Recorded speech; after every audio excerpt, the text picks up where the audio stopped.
Hello, welcome to Pastel Tapas. My name is Debbie Harding and I am a pastel artist. And today I would like to invite you to join me as I take you on a little tour of some highlights of one of my pastel paintings. So enjoy this and we'll get going. The reason I chose this particular piece is because I want to really try to get the sun glowing in the background in it, and so I'm going to kind of handle it in a couple of segments where the foreground's going to be cooler and darker, and then I want to get that sun streaming in from the right hand side, and that's one of the things that I loved about this. Well, I decided to work on some UArt, and I usually work on the 400 grit, which receives a wet underpainting. So I'm going to do a very bright underpainting under this, and you can see that I am really saving out the places where the sun is streaming through by putting yellow in there. And then for the green areas, I want to have a magenta showing through just to give it a little glow. And then everything in the foreground is much cooler, and that is the purple color that I chose. So I'm wetting this with rubbing alcohol. I also put the red in there behind the trees so that there's kind of a visual rest. There's going to be a lot of cool colors there, and I want it to be not quite as green. It's nice to have a little bit of some other color poking through. I really am going to focus on keeping the foreground as much in shadow as possible and dark. So you're going to notice me doing that. I'm putting down the first layer of darks in the trees, and now I'm choosing a blue color to start the coolness that's going to be back in the distance there. I always decide to put in some of the trees just to hold their place. But you can see I'm even using a very blue, a real true blue, a navy blue kind of, and then I start going over with a much cooler green. These first layers, of course, are just filling in color, and I'm not using the tip of my pastel too much except for the tree trunks and a couple other little small places, but mostly the side of the pastel and just layering color. Now you see I brought the warmer green out for the foreground, but you see what I'm doing in between the places where the light is streaming through is I am making sure that the differences between the values stay pretty stark, and there's quite a contrast between those because I want that light to just really pop. So still working in front and the shade, I'm going to keep it cool, and as I go there's going to be some changing in how I make the marks. I will start adding more definition into what I'm doing and using marks that really tell a story about what kind of plant it is or what kind of movement the plant has. So I didn't want to put a blue sky in. I wanted to stay very warm with it, and so I chose to do a very light yellow sky, which is, I think, going to give the impression of the light just streaming through here. And I even covered up that limb going up there because it's in this glowing light, and it really kind of made it seem kind of the color washed out on it a little bit. You can see that after I've added that yellow, now I'm going back in to redefine some of the tree branches. And I'm using a very cool blue because it's kind of in the distance. So it's really in the turquoise family. It's actually, since it's turquoise, it's warmer than a regular blue because that little place back there where the sun is glowing through is going to be warmer than the shadows. So I do use a Terry Ludwig eggplant a lot in the shadows. It's a very dark color, and you're going to see me going back and forth redefining areas, the light and the shadow. So now I've chosen a lighter but cooler green to put in that area in the background there. And just putting little bits of it here and there. One of the things that you want to remember is, even though this is a very layered uh, composition, from shadow to sun streaming through to more shadow and more sun, you want to have the different colors commingling a little bit. You don't want it to just look like a layer cake. And I chose an even whiter color to put in the middle there to make it even more intense. So just stopping to add some of the branches and trunks in so that I keep their place held there.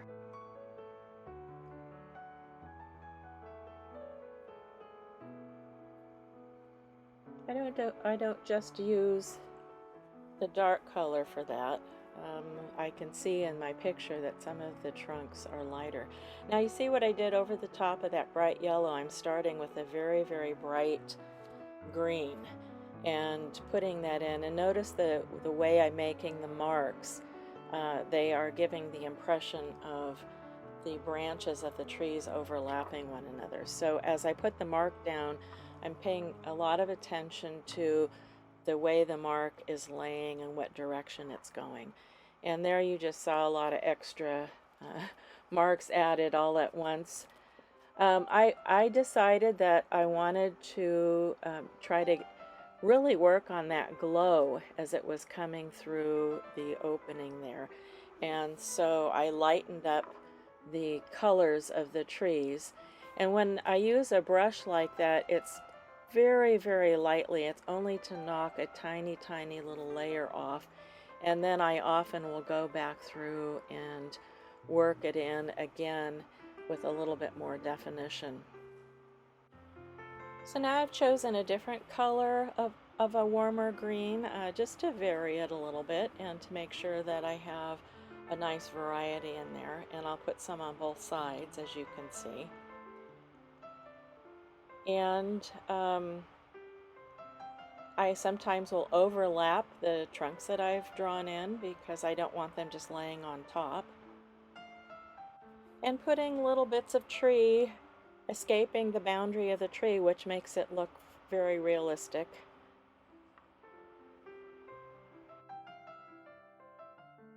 One of the things that's true about this video is I took the long version of it and I really wanted to pare it down so you were getting the very specifics about light and painting light. And so I cut some of it out. You're going to see that there are times when other parts of the painting just magically appear. If you would like to see that, if you would like to see that part of the demo, then do check out my Patreon page. And on this particular one, I was narrating and teaching as I was painting. And I think that's a lot of fun because you hear in real time what I was thinking as I was choosing the colors and making decisions. There's so much other content there too. My Patreon members not only are getting all this additional wonderful content, but you also are helping to support my YouTube channel, and I sure do appreciate that. So go check that out. So the light isn't just going to be yellow and bright green. There are some places here where it's a pretty peachy color and very soft looking because some of those branches are very fine that are on the distance there. But I want to keep my marks interesting and not make them all exactly the same. So some are very faint, and then I've pressed harder on some. And just putting that same color over there peeking out on the other side too. Now I'm changing the color of these trees that are way in the distance. I'm going to try my best to choose some colors to push them back a little bit. And I may go over those one or two more times. And this is just the bridge that's in the distance. And it's not big enough to be a focal point, but it's just kind of a fun surprise there. I left a little bit of the river part in just to show you that I am trying to keep the colors as cool as possible and to darken them when I can. And all of the plants and things that are on the edges and in the front are are darker, and that's what's going to set off the light as it's popping through. If there's too much light and it doesn't have something to play against, like the deep shadows, it's not as interesting.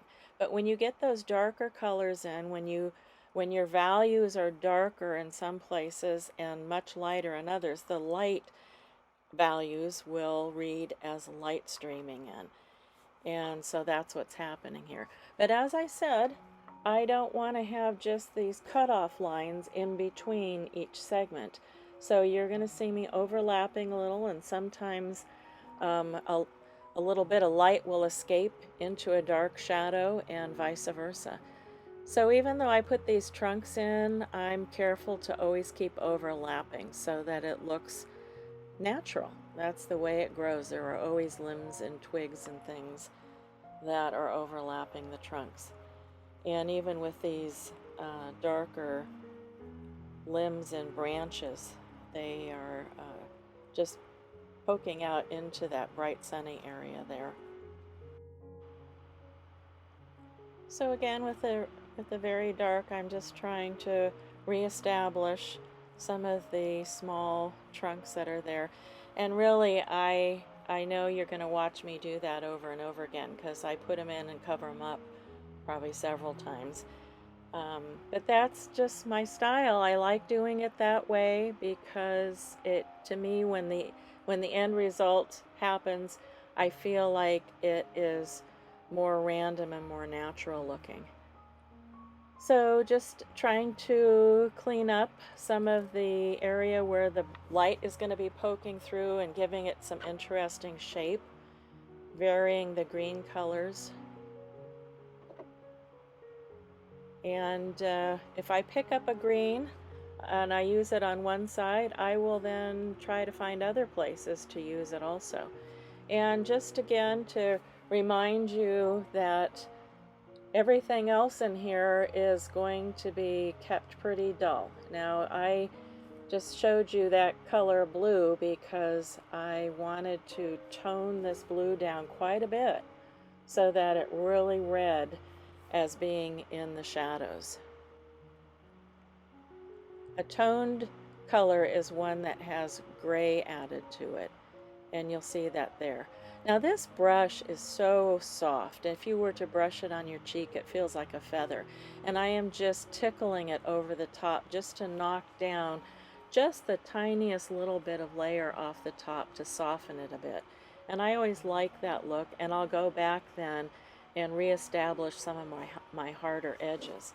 But taking that very bright, sunny yellowish white and making some sky holes. I tap them usually after I put them in to just soften them and smear them a little bit sometimes.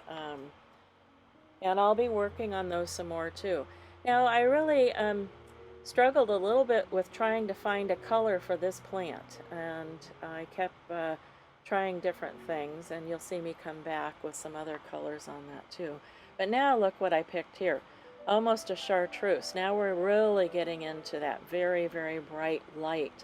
Now the lighter you go with these colors, the less you want to use them. So I am going to use much less of this this very bright chartreuse color than I did of that other green, the first bright green that I put in. These are just the pops where the brightest light is hitting the tree.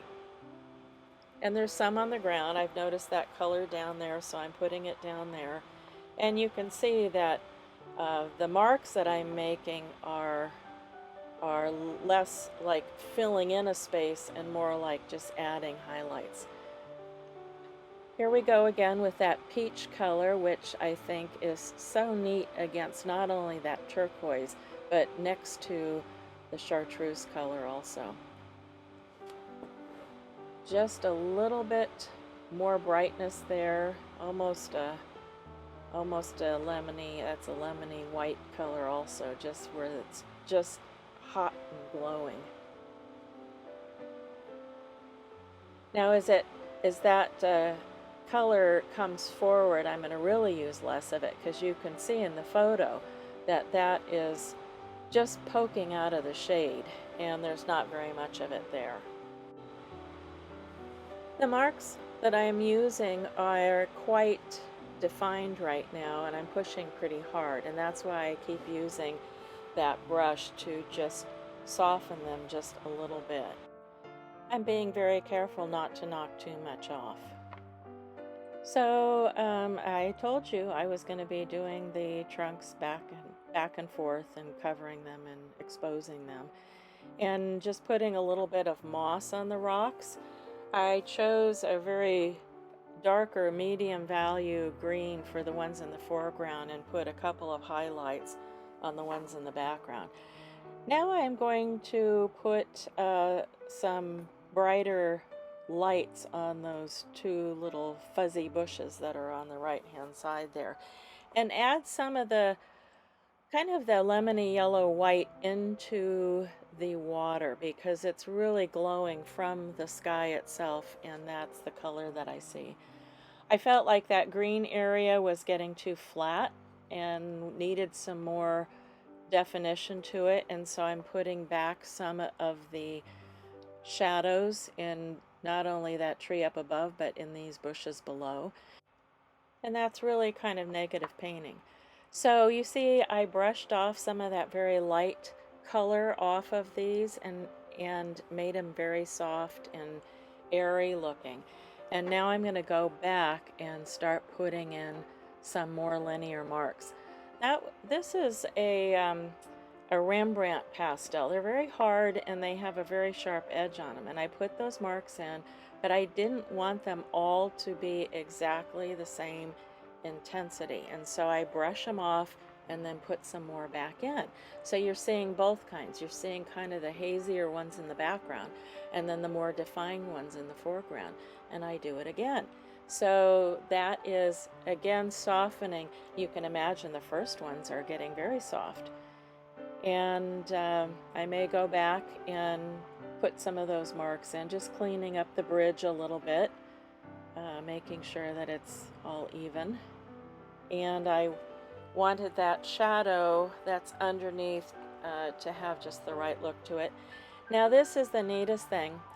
I learned this from Albert Handel, watching one of his videos where he rolled his pastel back and forth, and I wanted to make those craggy branches coming down and didn't want to just draw them. And I've discovered that the best way, I've discovered that the best way to make these random craggy branches is to roll the pastel, because it gives the line a quality where it's thinner and thicker in places, which is kind of what you see in nature.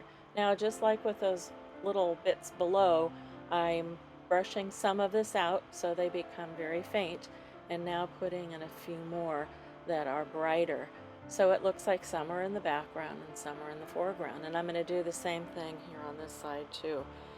This has been one of the greatest things that I think I've learned. So I changed to a bright yellow, because all of these branches that you see that look like that are not just that pink color, but some of them are catching the sun in a little different way. And want to put some more pops of that really very intense yellow in just a few places. Not a lot. It's real important that you just keep that at a minimum so that it doesn't overwhelm your eye, just draws you in. And look at this one. And that's actually what I actually saw Albert Handel do, is roll it back and forth like that. I just love that look. I think that when I added this to this painting, it changed it up in a huge way. And especially since they're overlapping into some of the shaded areas too.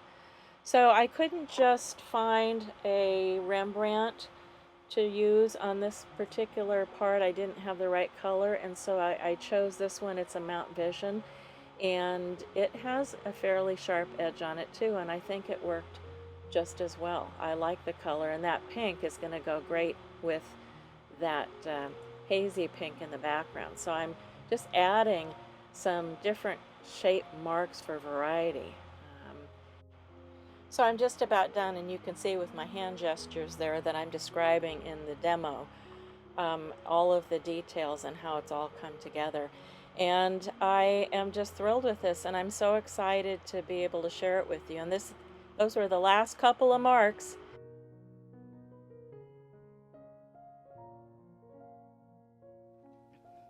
So what a delight this was to share this portion of this painting with you. You know, it's been a joy for me lately to really focus on painting light. And I look through my photos and really try to pick out the ones where I think light is a potential star in the painting. And so I have more to do. I have other ideas, and I have other painting demos that I would like to edit to show you the light and how I've painted that. So keep your eyes open for that. As an artist, the beginning of a painting doesn't just start when you're sitting in the studio putting the first marks on the page. But there's so much that goes on before that, and especially for me, being out in nature and becoming inspired. And so I made some YouTube videos where I take you out with me and show you some of the things that are so gorgeous that have inspired me. So take a look for those. At the end of this video, I'm going to link my YouTube channel there, and you can open it up and pick and choose and watch whichever ones really appeal to you. Please like and subscribe and hit that bell if you haven't already so you don't miss anything. And please share my video. You know, I'm really new at YouTube. I'm not a new artist. I've been doing this for years, but getting into the YouTube cycles and algorithms is a little bit of a challenge. And whenever you like and subscribe for someone, you're giving them an opportunity for their videos to be shared with other folks even more. So please do that and leave a comment. You know, they watch that too. If you leave comments, that's helpful. So I invite you to do that. Help me to grow my YouTube channel, and I'm looking forward to sharing more with you. Thank you for joining me, and until next time, there's a lot more to come. Bye-bye.